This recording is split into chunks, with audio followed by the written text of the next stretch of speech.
The first cool days of October always made Maple Harbor feel quieter than the rest of the world. The maple trees lining the streets had begun trading their summer green for shades of amber and crimson. Leaves drifted lazily across sidewalks, carried by a soft breeze that smelled faintly of the sea. Every morning, the town woke slowly, as though it wanted to hold on to each peaceful moment before the school bell called everyone back to ordinary life. I had always loved mornings like that. People assumed silence meant loneliness, but for me, silence had always been a safe place. It gave me room to notice things others hurried past. The old couple who shared one umbrella every morning. The little coffee shop owner who always hummed while opening the windows. The first rays of sunlight reflecting off the harbor until the water looked almost golden. Sometimes I wondered if anyone noticed those small things besides me. Most people at Maple Harbor High noticed something entirely different. They noticed Grayson Cole.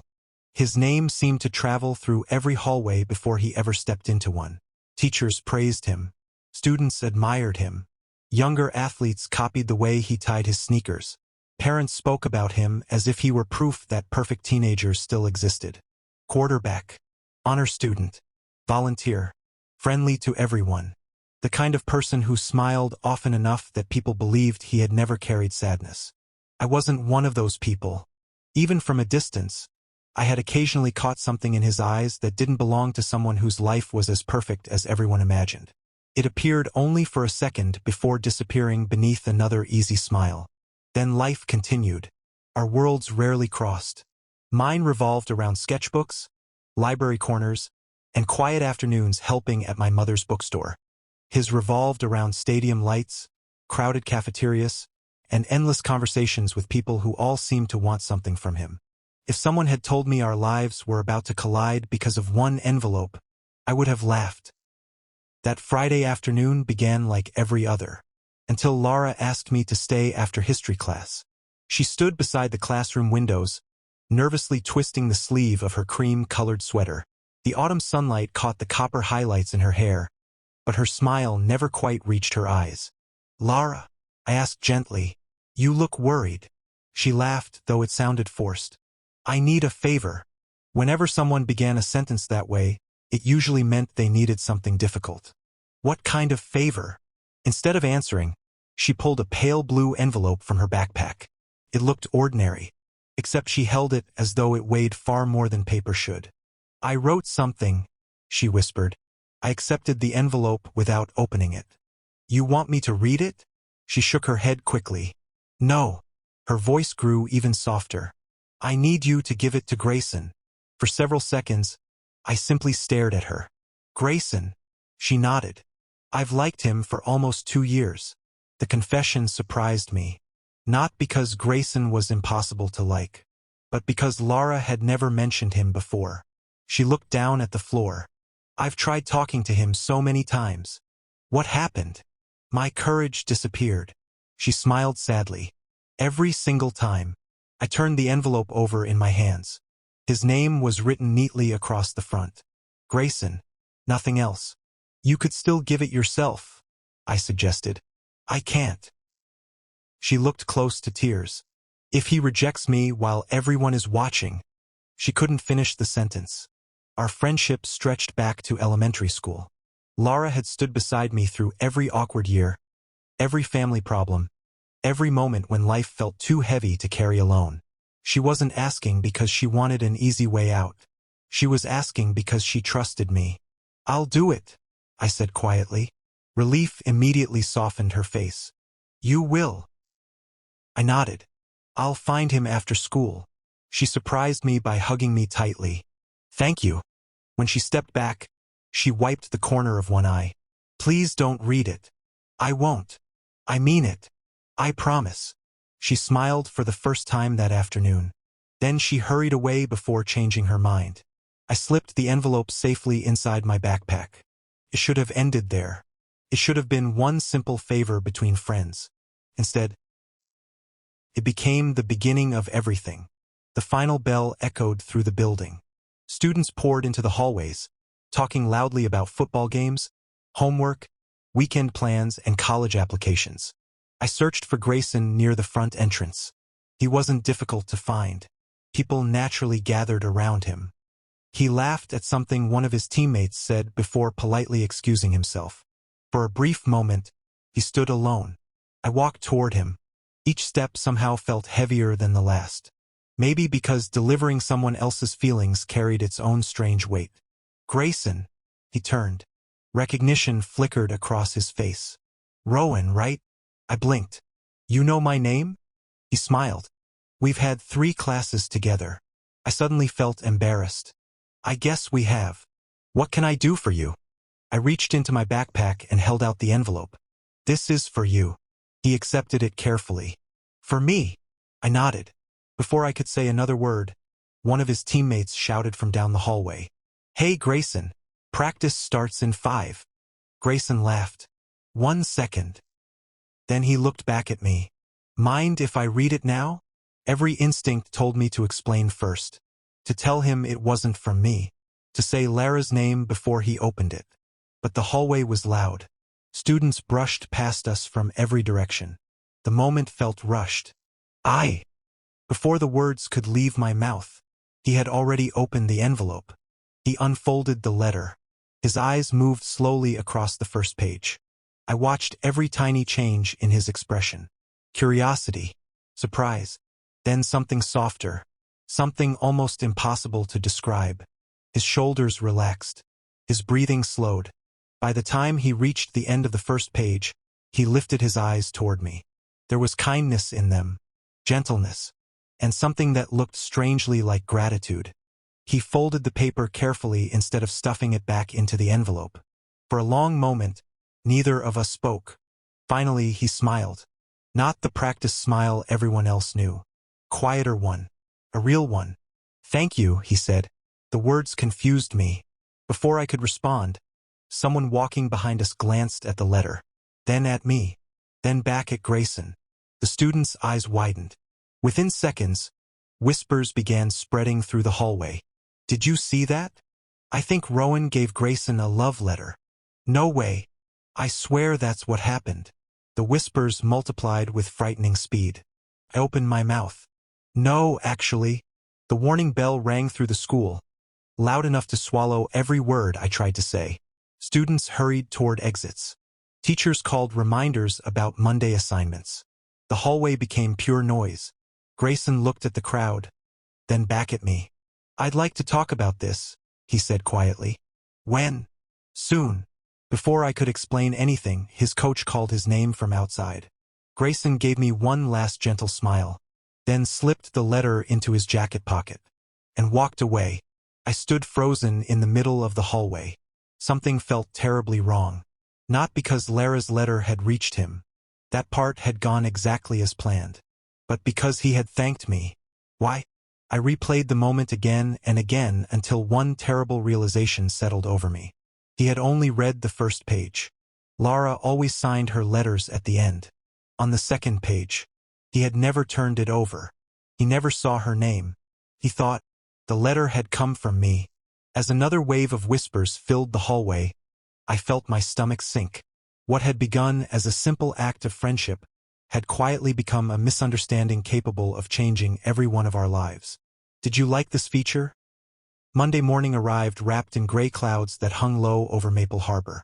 Rain tapped gently against the bus windows, blurring the familiar streets into soft shapes of color. Normally, the quiet rhythm of the rain helped calm my thoughts. Not today. All weekend, I had replayed Friday afternoon in my mind. I had imagined dozens of ways to fix everything. I would find Grayson before first period. I would explain that the letter belonged to Lara. We would laugh about the misunderstanding. Life would return to normal.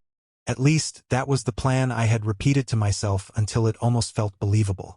The moment I stepped through the front doors of Maple Harbor High, I knew nothing would be that simple. Conversations stopped as I walked by. A few students smiled kindly. Others whispered behind their hands. Some openly stared. That's him. The one who confessed. I heard Grayson didn't reject him. No, I heard he smiled. I think they're already talking. Every sentence landed like another small stone in my chest. Rumors had done what they always did. They had grown larger than the truth. I kept my eyes on the floor as I made my way toward my locker. Just as I reached it, someone hurried down the hallway. Rowan. I turned. Lara looked pale. She hadn't even taken off her jacket. Her fingers trembled as she held the straps of her backpack. "You've heard?" she asked. I gave a small nod. "The whole school thinks I confessed to Grayson." She looked ready to cry. "I'm so sorry. It's not your fault." "It is." She lowered her voice. "Did he read my name?" I hesitated. "No." Her face lost all color. "He only read the first page." She closed her eyes. "Oh no." For a long moment, neither of us spoke. The hallway buzzed around us, but it felt strangely distant. Finally, she whispered, "Please." I looked at her. "Don't tell anyone the letter was mine." I blinked in surprise. "Lara, if everyone finds out now, they'll laugh at me. They're already talking about me." "I know." Tears gathered in her eyes. "I hate asking this." She swallowed hard. "But I've never been this scared." I had known Lara for almost 12 years. I knew how deeply she feared becoming the center of attention. She wasn't trying to hide behind me. She was simply terrified. I sighed quietly. "I won't tell anyone." She looked at me carefully. "Are you sure?" "I'll figure something out." She reached for my hand. "I'm sorry." I squeezed it gently. "We'll fix this." I hoped those words were true. The first bell rang. Students hurried toward their classrooms. As I entered English literature, I noticed only one empty seat remained. Beside Grayson. Of course. Our teacher smiled. "Rowan, you can sit there." Every pair of eyes followed me across the room. I wished they wouldn't. Grayson looked up as I placed my books on the desk. His smile appeared almost instantly. "Morning. Morning." For several awkward seconds, neither of us spoke. The teacher began discussing classic American poetry, but I heard almost nothing. I kept searching for the right moment. Halfway through class, Grayson quietly slid a folded note across the desk. I stared at it before opening it. "Can we talk after class?" My heart skipped. I wrote one word. "Yes." He smiled again. That smile somehow made everything more complicated. When class ended, students rushed toward the hallway. Grayson waited until the room emptied. "I'm glad you stayed." I needed to explain. He gently interrupted. "You don't have to." I frowned. "What?" "I've been thinking about your letter all weekend." My chest tightened. "It was." He searched carefully for the right words. "Unexpected." I tried speaking again. "Actually, Grayson, I know that couldn't have been easy." He looked almost nervous himself. I've never had someone tell me those kinds of feelings in such an honest way. The guilt settled even deeper inside me. Those weren't my feelings. Not then. They weren't. He laughed softly. "You really don't have to explain every sentence. I'm trying to explain something important." He tilted his head with gentle curiosity. "What is it?" Before I could answer, the classroom door opened. Coach Daniels stepped inside. "Grayson." "Yes, Coach?" "Principal wants to see you before practice." Grayson sighed. "Coming." He looked back at me. "I'm sorry." "It's okay. We'll finish talking later." Then he hesitated. "And thank you." Once again, those words. "Thank you." He left before I could stop him. I stood alone inside the classroom, wondering why telling the truth had suddenly become so impossible. The next few days passed in strange, confusing patterns. Everywhere I went, Grayson somehow appeared. He waited outside history class. He walked beside me after chemistry. He even started visiting my mother's bookstore after school. At first, I assumed it was coincidence. By Wednesday, I knew it wasn't. He genuinely wanted to spend time with me. That realization frightened me more than the rumors ever had. One afternoon, he wandered slowly through the bookstore, running his fingers across rows of novels. "I didn't know your family owned this place. We've had it since I was 6. It suits you." "What does?" "The quiet." He smiled while looking around. "It feels peaceful." I laughed softly. "My friends usually say it's boring." "They're wrong." He picked up an old novel from a display table. "I wish people expected less noise from me." I looked at him. What do you mean? He shrugged. Everyone expects me to be smiling. His voice carried a quiet sadness. Sometimes I get tired. I had never heard anyone describe Grayson that way. Not the athlete. Not the popular student. Just a tired 18-year-old. For the first time, I understood why the letter had touched him. Not because of romance. Because someone, at least in his eyes, had looked beyond the trophies and applause. Except that someone hadn't been me. Not yet. As we talked, the bookstore door opened. Miles Bennett stepped inside. He froze. His eyes moved from Grayson to me, then around the empty bookstore. A slow smile crossed his face. Didn't expect to find you here, Grayson answered casually. I was just looking around. Miles folded his arms. You've been looking around here a lot lately. The words sounded harmless. The tone didn't. I like books, Grayson replied. Miles laughed. Since when? Neither of us answered. The silence stretched. Finally, Miles looked directly at me.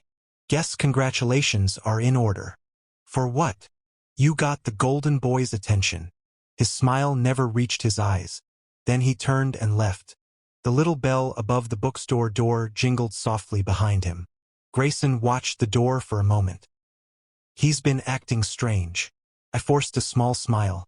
Maybe he's just having a bad week. Deep down, I wasn't sure. Jealousy had a way of changing people. And something told me Miles wasn't jealous because of romance. He was jealous because Grayson suddenly spent less time with him.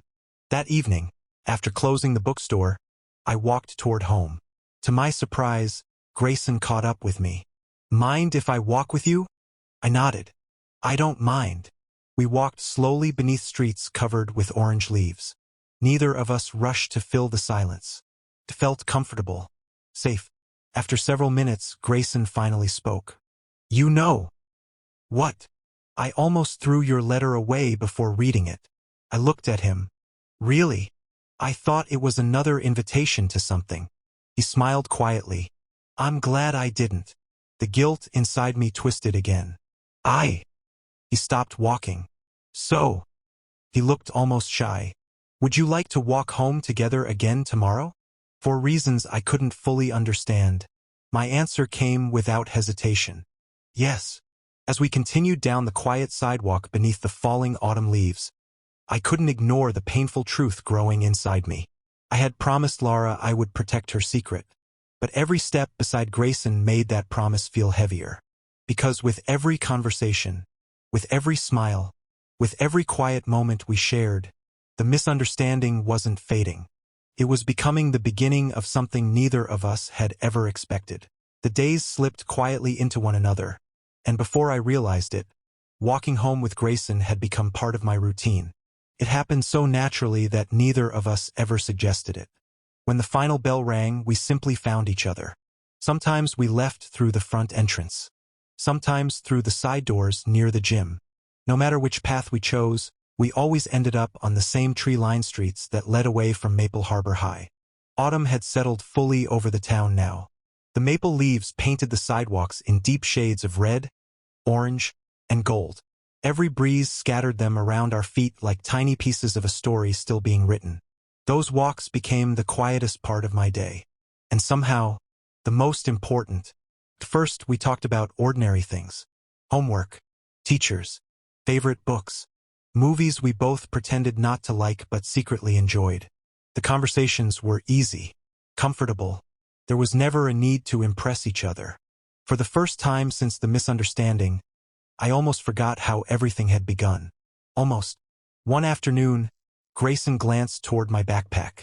You always carry a sketchbook. I smiled. I've been drawing since I was little. You've never shown me. I don't usually show anyone.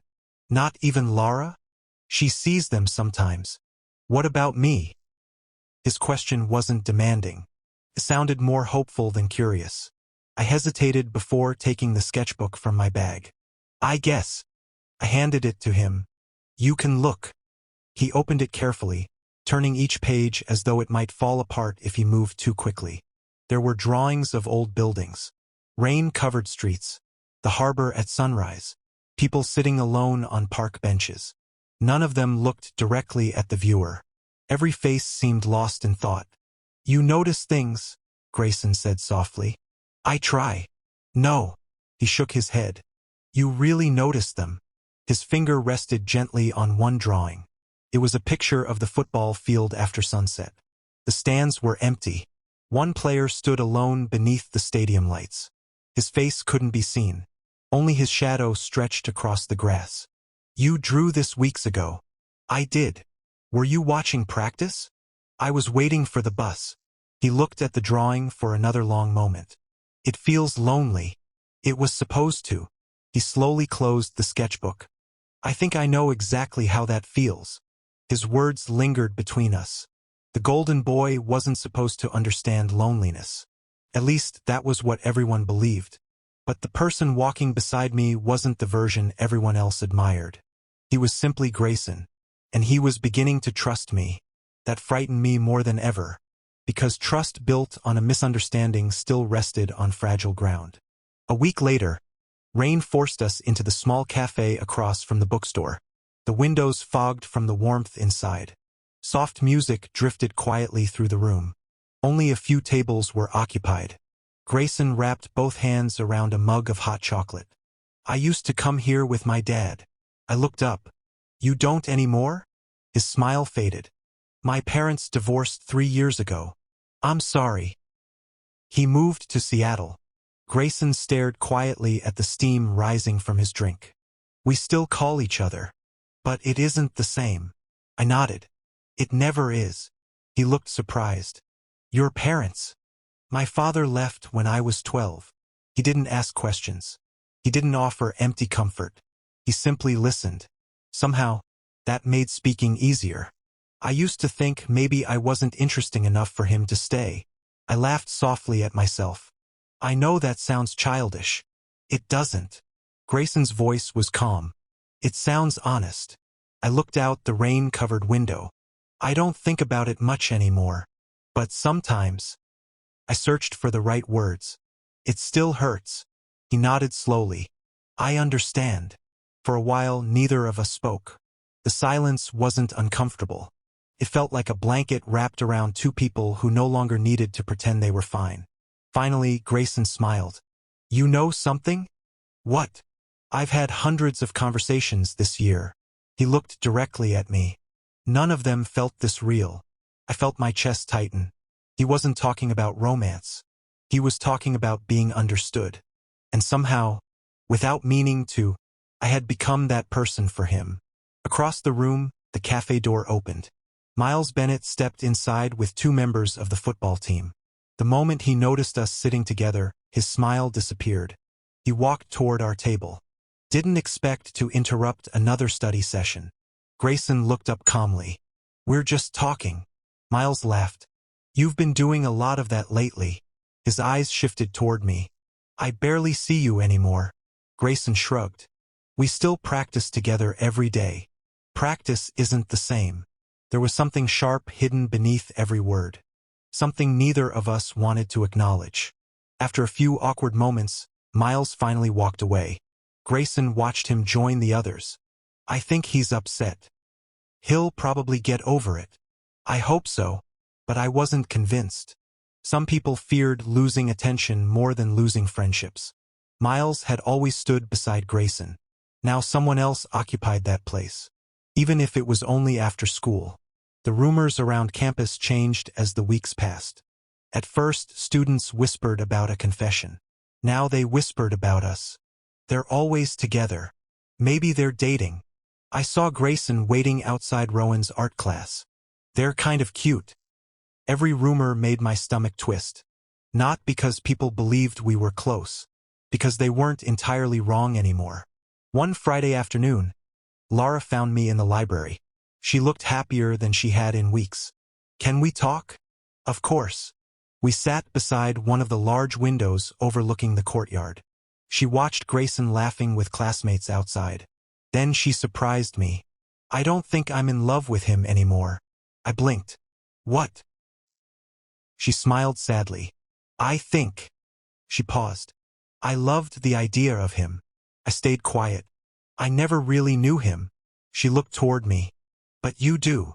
Those words caught me completely off guard. Lara, I've watched you together. She wasn't smiling anymore. He laughs differently with you. I didn't know what to say. And you? She looked at me carefully. You smile more than you used to. I looked down at the table. I don't know what I'm feeling. You don't have to. She reached across the table and gently squeezed my hand. But whatever happens, I don't blame you. Those words stayed with me long after she left. That evening, Grayson and I walked along the harbor instead of heading straight home.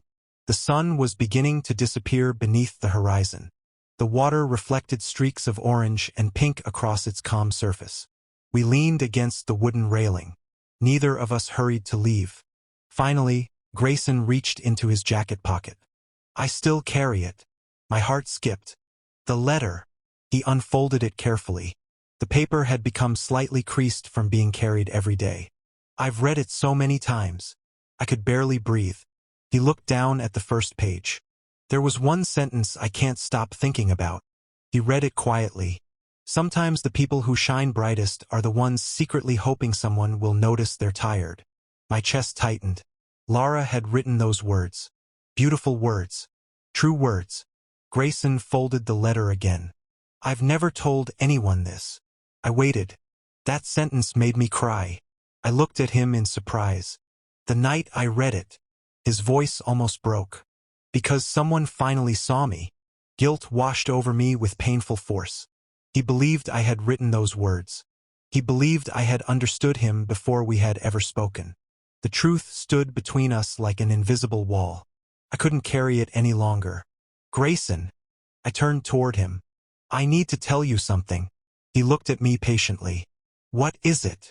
Every word I had practiced disappeared. Fear wrapped tightly around my chest. Then he smiled gently. Instead of speaking, he asked a question. One simple question.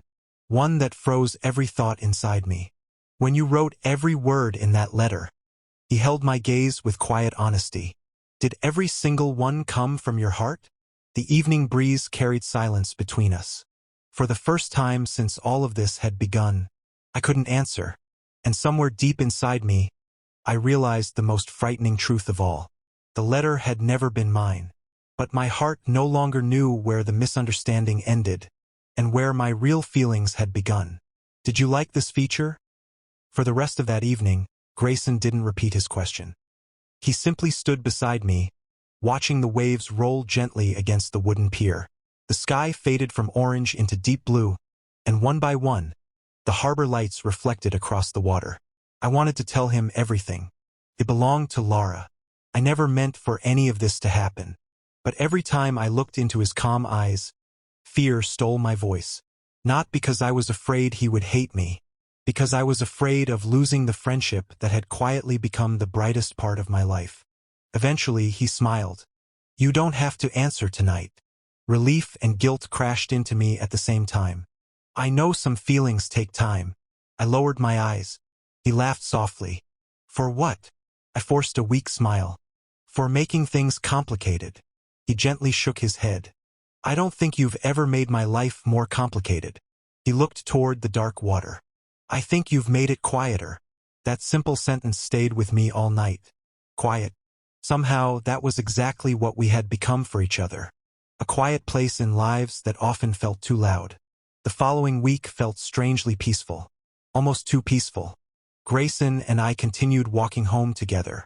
We studied at the bookstore. Sometimes we sat for nearly an hour without speaking, simply reading while rain tapped softly against the windows. I had never known silence could feel like company. One afternoon, my mother placed 2 mugs of hot chocolate on the table where we sat. She smiled warmly. You two look comfortable. Grayson smiled back. We are. My mother glanced at me with a knowing expression before returning to the front counter. I pretended not to notice. Grayson quietly laughed.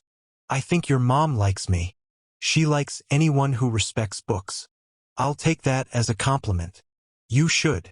For a little while, everything felt almost normal. Then Miles Bennett decided normal wasn't enough.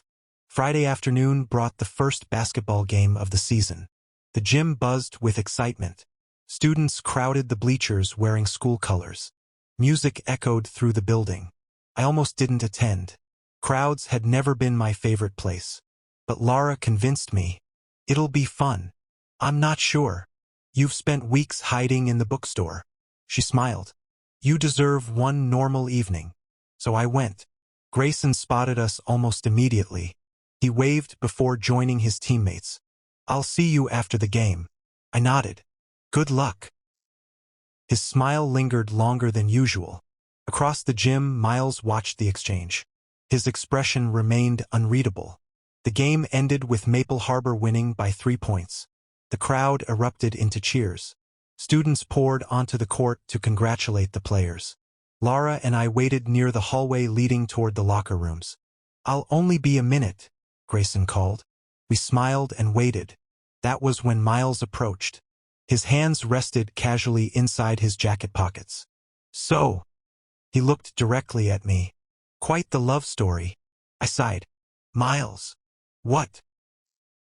You've been spending more time with Grayson than anyone. We're friends. He laughed. Funny. What is? He never used to cancel plans. I frowned. He canceled something? 3 movie nights. His smile disappeared. 2 weekend trips. He took one slow step closer. And yesterday, his voice grew quieter. He skipped lunch with us. I didn't know any of that. I'm sorry. Don't apologize. His eyes hardened. I'm just wondering. He tilted his head slightly. What exactly did you write in that letter? A chill ran through me. Before I could answer, Coach Daniels called Miles toward the locker room. We'll finish this conversation later.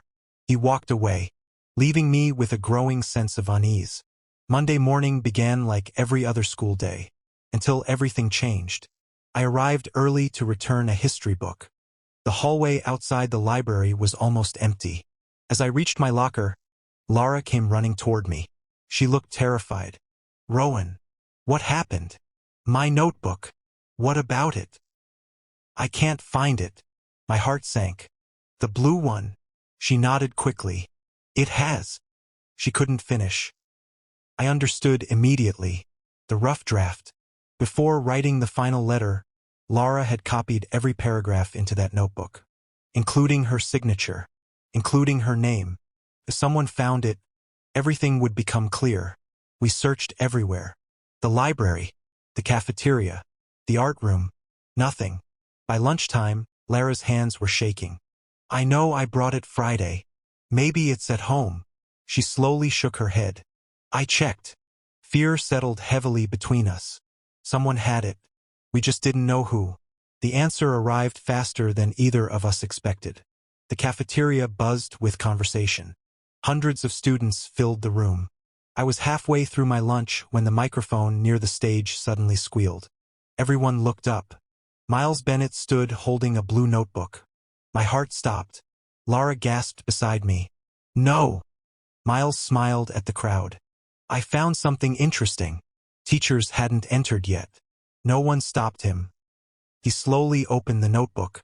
I think everyone deserves the truth. The room became strangely quiet. My pulse hammered inside my ears. Miles. Grayson stood from his table. What are you doing? Miles ignored him. Instead, he read aloud. Dear Grayson. The words echoed through the silent cafeteria. Students looked toward me, then toward Lara, then back again. He turned another page. Finally, he reached the signature. Love, Lara Whitmore. Silence. Complete silence. It lasted only a few seconds. Then whispers exploded throughout the cafeteria. It wasn't Rowan. The letter was hers. So the confession was fake. No. Worse. He lied. Every sentence felt like another crack spreading through my chest. Lara burst into tears. I'm sorry, she whispered over and over. I'm so sorry. I barely heard her. My eyes searched only for one person. Grayson. He stood perfectly still. The notebook no longer mattered. The whispers no longer mattered. Only the look on his face. Confusion. Shock. Then pain. Not anger. Pain. Slowly he looked at me. Our eyes met across the crowded cafeteria. I tried. The words escaped my mouth before I could stop them. I wanted to tell you. He didn't answer. He simply walked toward me. The entire room watched. When he finally stood in front of me, his voice was barely above a whisper. How long? I swallowed. Since the first day. You knew. I nodded. I kept trying. He closed his eyes for a brief moment. When I thanked you. His voice trembled. You knew. I did. When I told you that letter made me cry. Another painful pause. You knew. Tears filled my eyes. Yes. And every time I believed those words came from you.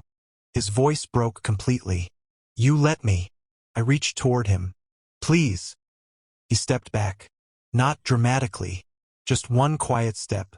Somehow, hurt even more. I trusted you. The words landed softly, but they shattered something inside me. I never wanted to hurt you. I know. He nodded once. I believe that. For one hopeful second, I thought everything might still be repaired. Then he quietly added, but believing you didn't mean to hurt me. He looked away. Doesn't stop it from hurting. Without another word, Grayson turned and walked toward the cafeteria doors. No one tried to stop him. No one said a word. The room that had been so loud only moments earlier now felt unbearably silent. That evening, I stared at my phone for hours. I typed message after message. Deleted every one. Finally, I gathered enough courage to call him. The phone rang once, then stopped. A notification appeared on my screen. Message not delivered. I checked again. Then I understood. Grayson had blocked my number. The quiet that had once brought us comfort now filled every corner of my room. For the first time since this story began, I realized the misunderstanding hadn't only stolen the truth. It had taken away the person I had never meant to fall in love with. Did you like this feature? Winter arrived quietly, as though the town itself was trying not to disturb anyone's grief. The bright reds and golds of autumn disappeared beneath pale skies and bare branches. Cold winds swept through Maple Harbor, carrying the scent of salt from the ocean and leaving the streets emptier than they had been only weeks before. Everything looked familiar, yet nothing felt the same.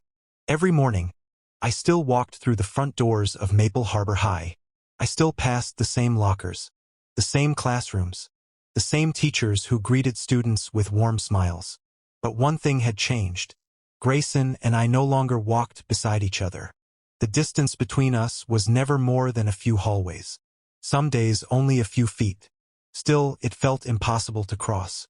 Whenever our eyes accidentally met, he looked away first. Not with anger, not with resentment, only with quiet sadness. That somehow hurt even more. The rumors eventually faded. School always found something new to talk about. A basketball championship.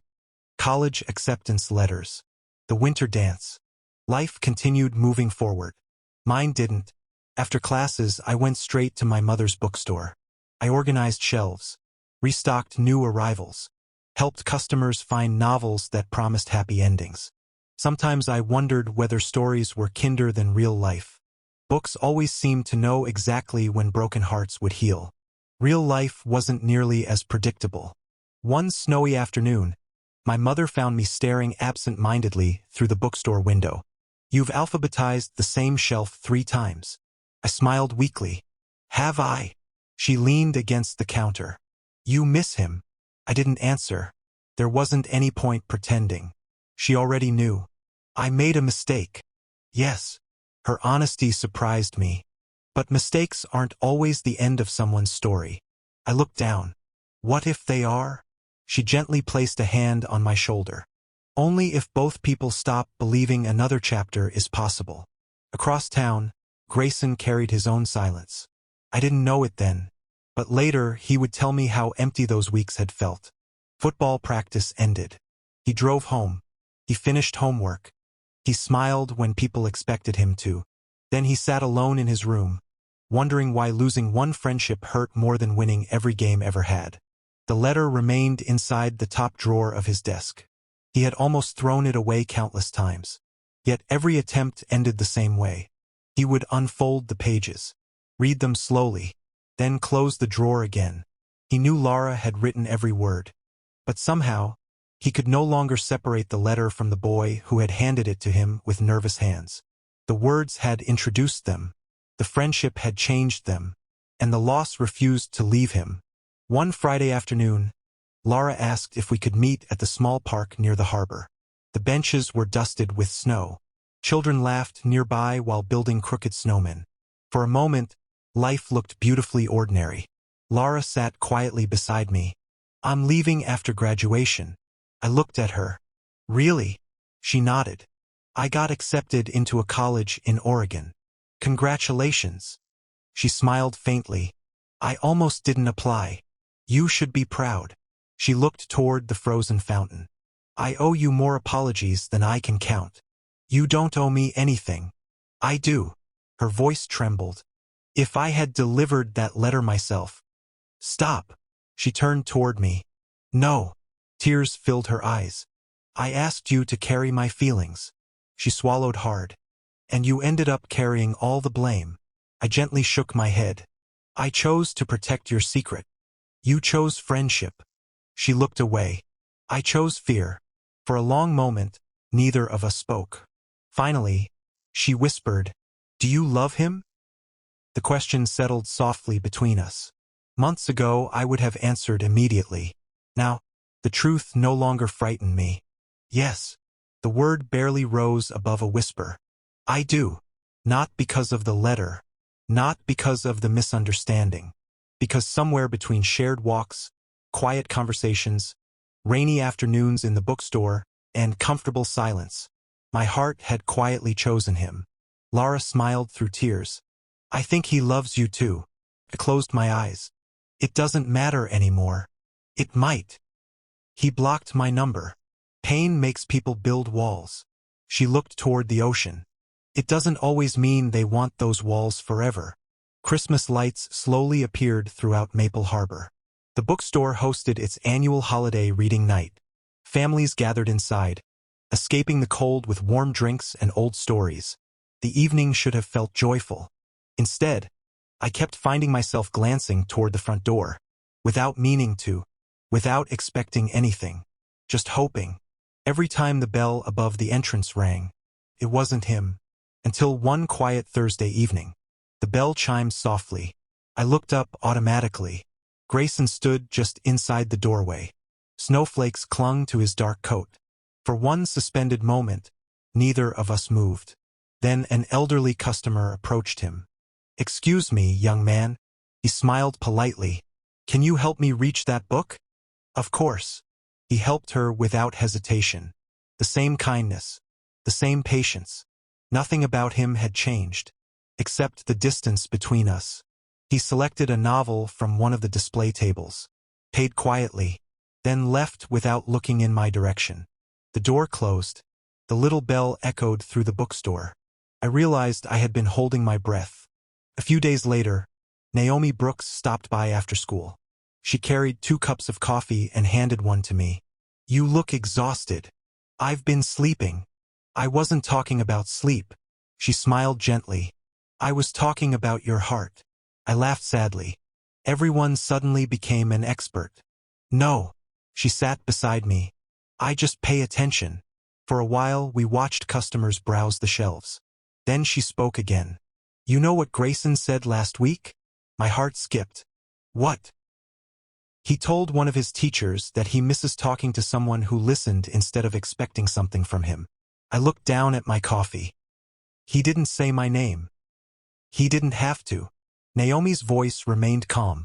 "People don't usually miss lies." I frowned. "What do you mean?" "They miss what was real." She leaned forward. "Was your friendship real?" "Yes." "Were your conversations real?" "Yes." "Were your feelings real?" I answered without hesitation. "Yes." She smiled. Then stopped believing one mistake erased every honest moment that came afterward. Her words stayed with me long after she left. January arrived with freezing mornings and college brochures scattered across every classroom. Graduation suddenly felt close. Too close. Teachers spoke constantly about new beginnings. I couldn't stop thinking about unfinished endings. One afternoon, The guidance counselor entered history class carrying a stack of cream-colored envelopes. Graduation information. She placed one on every desk. I stared at mine without opening it. The words printed across the front seemed almost unreal. Senior graduation ceremony. The realization settled slowly inside me. Soon, high school would end. The hallways where everything had begun would become memories. If nothing changed before graduation, there might never be another chance.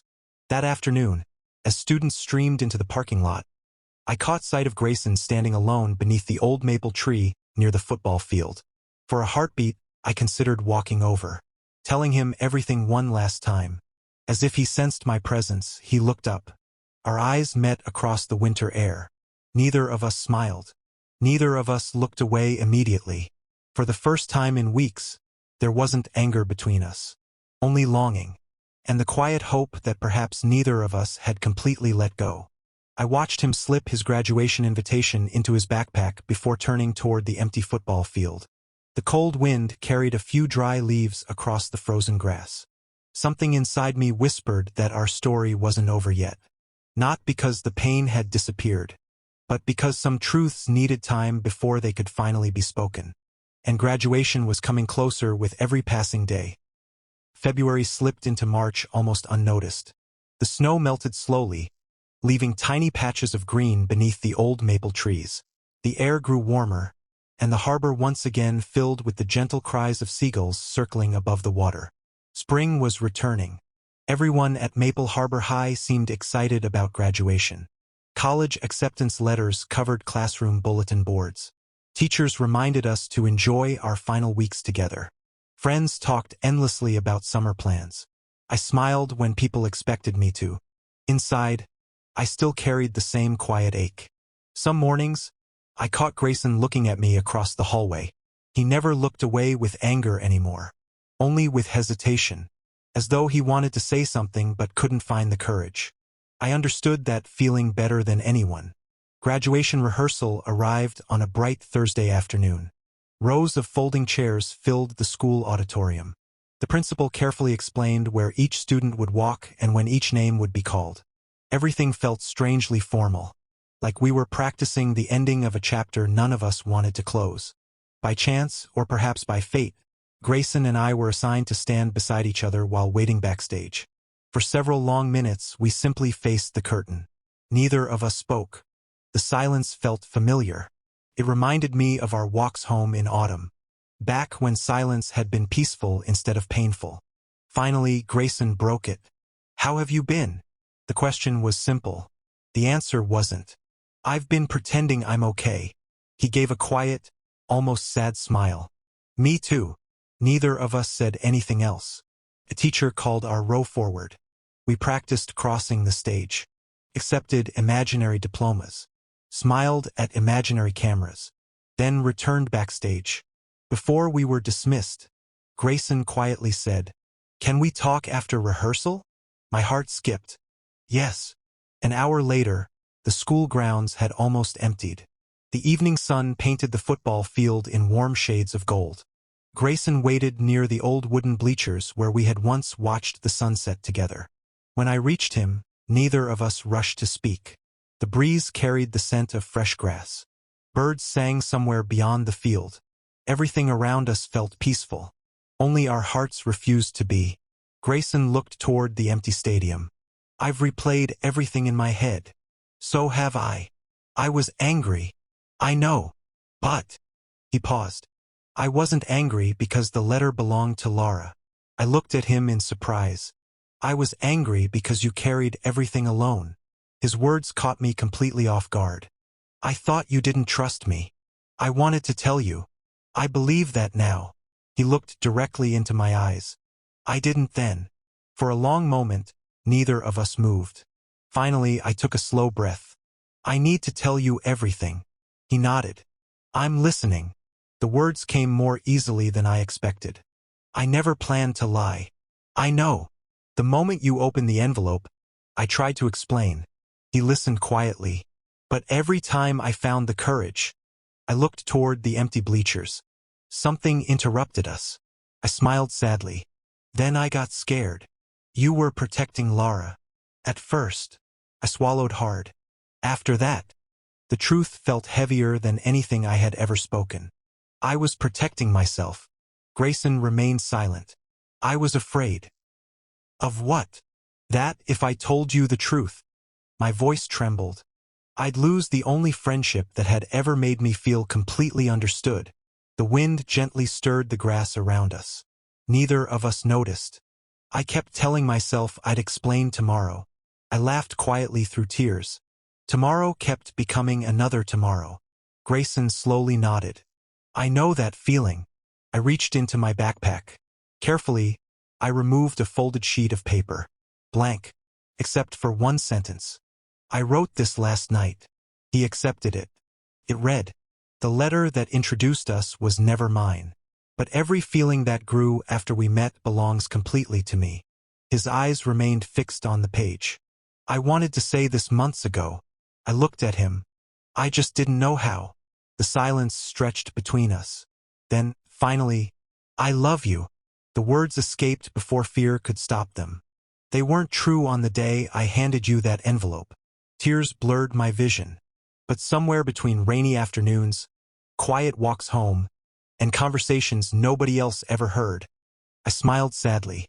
They became true. I never meant to fall in love with you. It just happened. The evening seemed to hold its breath. For one terrifying moment, Grayson said nothing. Then he folded the paper carefully, just as he had folded Lara's letter months before. Only this time, there was no misunderstanding. I've been carrying that first letter everywhere. He smiled softly. Do you know why? I shook my head. It stopped being about the words. He looked at me with eyes full of quiet honesty. It became about the person who stood in front of me that day. He laughed gently. I realized something after we stopped talking. What? I never missed the letter. His voice almost broke. I missed you. A tear slipped down my cheek. I kept thinking about the bookstore, the harbor, our walks home, the quiet. He smiled. No one has ever made silence feel peaceful. I couldn't stop crying. He took one careful step closer. I don't love the person I imagined wrote Lara's words. He paused.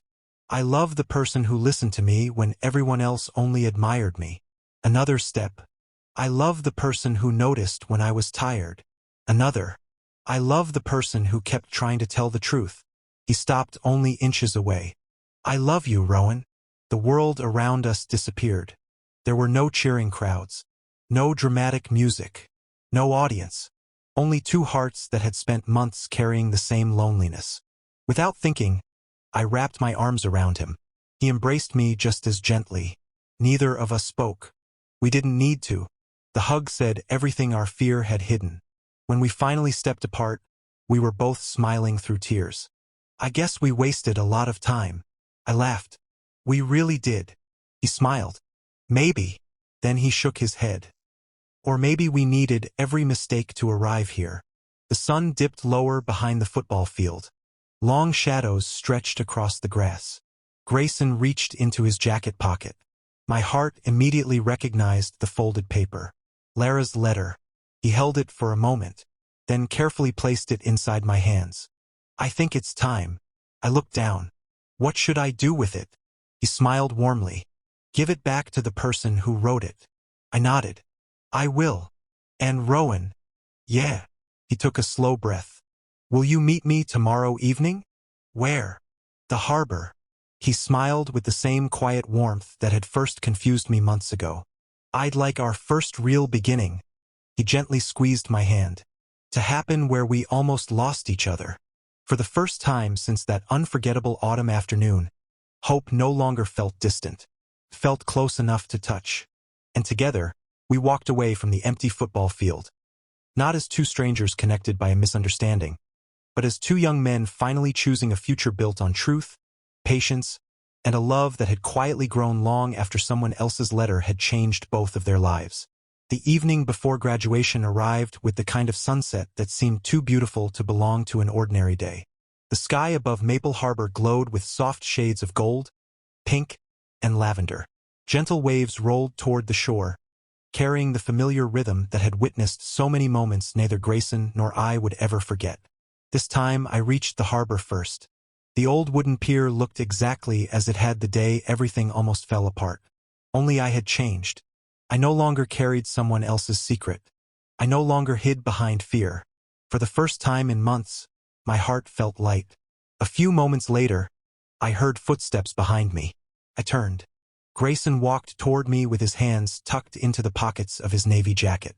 The breeze lifted a few strands of his hair, and the setting sun painted everything around him in warm light. He smiled. Not the practiced smile everyone at school admired. The quiet one. The real one. "The view never gets old," he said as he stopped beside me. "It doesn't." For a while we simply watched the waves. The silence between us felt familiar again. Comfortable. Peaceful. "I'm glad you came," he said. "I wouldn't have missed this." He laughed softly. "I was still nervous you'd change your mind." I looked at him. "I spent months wishing for another chance." "So did I." He reached into his jacket pocket. For a second, I wondered if he had brought another letter. Instead, he pulled out a small leather notebook. It was simple, dark blue. The edges of its pages were still perfectly clean. He handed it to me. "Open it." I carefully lifted the cover. The first page contained only one sentence, written neatly in black ink. "No more borrowed words. Let's write our own story." I read the sentence twice before looking back at him. "You wrote this?" He nodded. "I wanted our beginning to belong only to us." Emotion tightened my throat. "I don't know what to say." "You don't have to say anything." He smiled. "You've spent enough time carrying words that weren't yours." I laughed quietly through tears. "You're getting good at this." I learned from someone who notices everything. The notebook rested gently in my hands. It wasn't expensive. It wasn't grand. Yet it felt more valuable than anything I had ever received. Because it wasn't about paper. It was about trust. A fresh beginning. One with no misunderstandings. No hidden names. Only honesty. Graduation morning arrived bright and clear. Families filled the school auditorium long before the ceremony began. Cameras flashed. Flowers decorated the stage.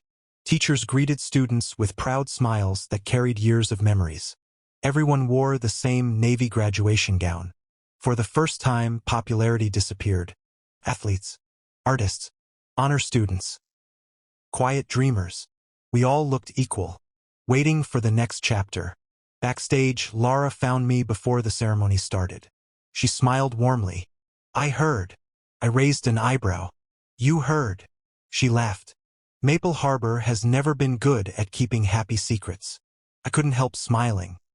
"I'm sorry it took so long." She gently shook her head. "No." She looked toward the stage curtains. "I'm glad it happened when both of you were ready." She hugged me tightly. "Thank you." "For what?" "For carrying that letter." I laughed in surprise. "It caused complete chaos." "It did." She smiled. "But it also helped two people find each other." She stepped back. "I don't think life always takes the shortest path." I nodded. "Maybe not." "I'll miss you." "I'll miss you too." Before walking away, she smiled one last time. "And don't forget." "What?" "This time." She pointed toward the notebook Grayson had given me. "Write your own words." The ceremony began with applause echoing throughout the auditorium. One by one, names were called. Students crossed the stage. Families cheered loudly from every corner of the room. When my name was announced, I walked forward with a calm I hadn't felt in months. As I accepted my diploma, I caught sight of my mother wiping away tears in the audience. She smiled proudly. A few moments later, Grayson's name echoed through the speakers. The applause grew even louder. He crossed the stage confidently. But before stepping down, he looked toward me. Only for a second. He smiled. I smiled back. This time, there were no rumors attached to that smile. Only truth. After the ceremony ended, graduates gathered outside beneath the old maple trees. Parents embraced their children. Friends promised to stay in touch. Everyone spoke about the future. Near the edge of the crowd, I noticed Miles standing alone. He looked uncertain. After a moment, he slowly walked toward me. Can we talk? I nodded. Sure. He kept his eyes on the ground. I owe you an apology. I stayed quiet. I convinced myself you were taking Grayson away from me. He sighed. But the truth was. He smiled sadly. I was afraid of being left behind. I understood that fear. More than he realized. I shouldn't have exposed Lara's notebook. No. You didn't deserve that. He looked genuinely regretful. I'm sorry. I offered him a small smile. I forgive you. His shoulders relaxed. Thank you. Before leaving, he looked toward Grayson, who was talking with his family. Take care of him. I smiled. I plan to. Summer arrived quickly. Lara moved to Oregon to begin college. She sent postcards filled with stories about mountains, rainy afternoons, and new friends. Miles started rebuilding friendships he had nearly lost.